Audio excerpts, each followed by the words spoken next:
Welcome to Amy Learns to Cook. On the show today, we're going to make fried green tomatoes. Now, I was in my store yesterday and I saw a rare sight of some green tomatoes and I snatched them up because I knew I wanted to make this dish. So join me as we make fried green tomatoes.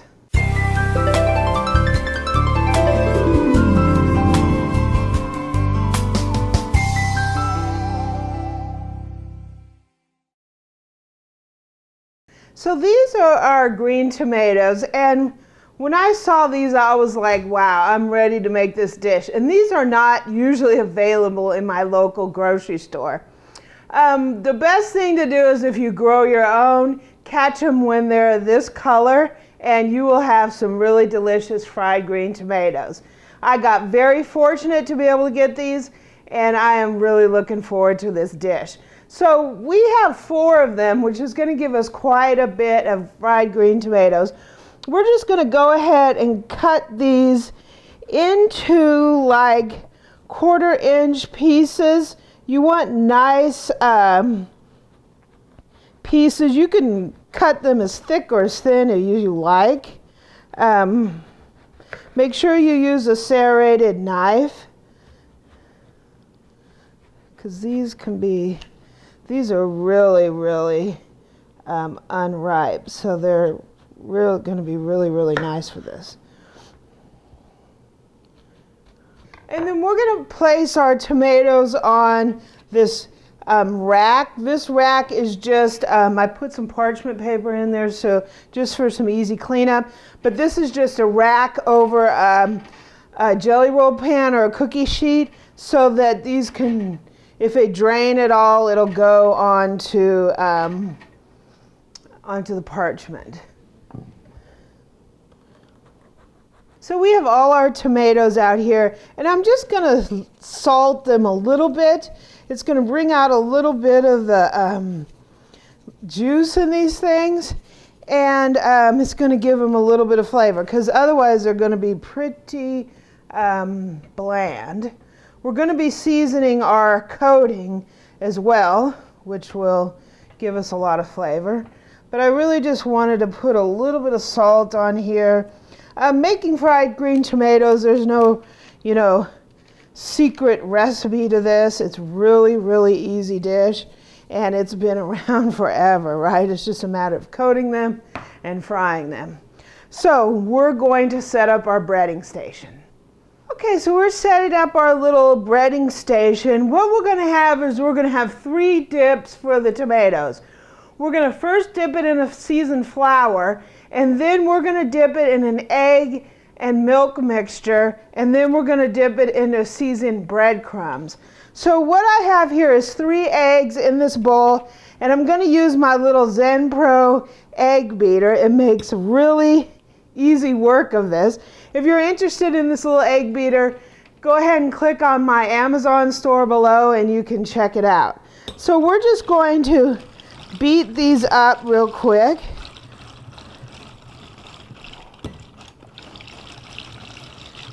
And this just makes this really easy. It thoroughly incorporates your eggs, which is nice because you don't want any like yolk and white separation. You want them thoroughly combined. And so we're going to go ahead and I'm going to put a little almond milk in here. The best thing to use is buttermilk, but I'm allergic to milk, so I'm going to go ahead and use the almond milk, and we're just going to put maybe a 1/4 cup in there, and we're going to give it another little beat. Loving the little egg beaters. And we're going to go ahead and we're going to put that in our center bowl here. And we're going to put in a cup of flour into our first container here. These are going to be good. And we're going to put a cup of yellow cornmeal in our other container. This doesn't have to be exact. So now we have all our flour in there and cornmeal. We're going to go ahead and season it up here. I'm going to use some of my favorite Cajun seasoning. And if you're from an area that doesn't have Cajun seasoning, this is basically a Louisiana spice mix. It has in it, I use Penzeys, I love it, but I know there's a lot of people watching all over the world and they might not have access to something like this. You can season it however you want.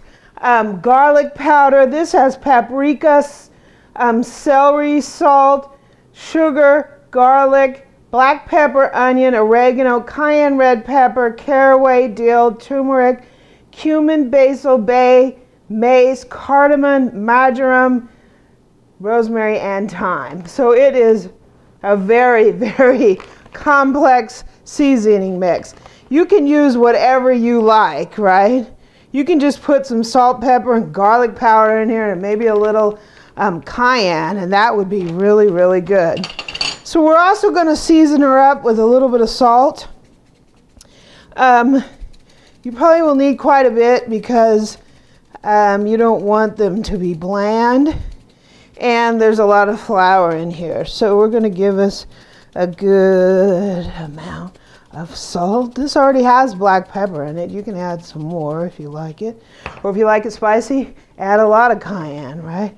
I'm kind of a wimp, right? So I'm just going to add a medium amount of Cajun seasoning. I'm not going to put any cayenne in here. Eric probably would like cayenne. Eric, you want some cayenne? He's saying yes. So to the cupboard we go to find the cayenne. And we're going to be doing this. We're going to only put a little bit in there, right? Because trust me, a lot of cayenne. A little cayenne goes a long way. Cayenne the egg batter. Cayenne the egg batter.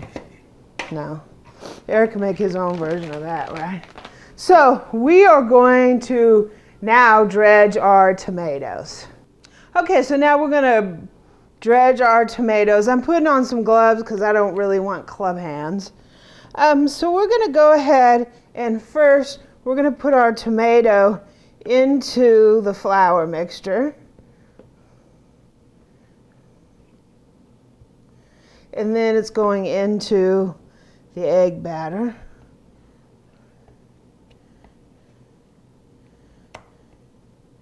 And then it's going into the cornmeal.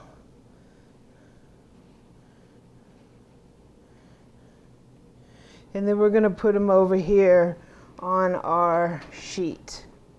And we're just going to keep battering these things. Got a little assembly line going here. Into our flour mixture, into the egg mixture,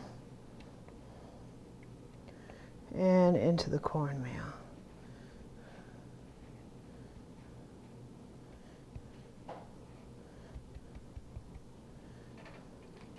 And we'll finish these up and then we're ready to cook them. Okay, so we've got our tomatoes all breaded and we've been letting them sit here for a little bit so it can absorb that breading a little bit. What we have here is an induction burner. This is a Tramontina and it is really good. You have to have an induction ready pan, and this is because it's stainless steel. So we have about an inch or so of oil in here, and we have this heated roughly to 350 degrees, and we're going to go ahead and put our tomatoes in. You don't want your oil to be too hot because you don't want to burn the batter and not soften up the tomatoes a little bit. Wow, they look really good. And we're just going to drain our tomatoes back on this rack. There wasn't anything that was really, you know, raw about, that was on this rack that was raw. So we're just going to put them, when they're done, back on this rack.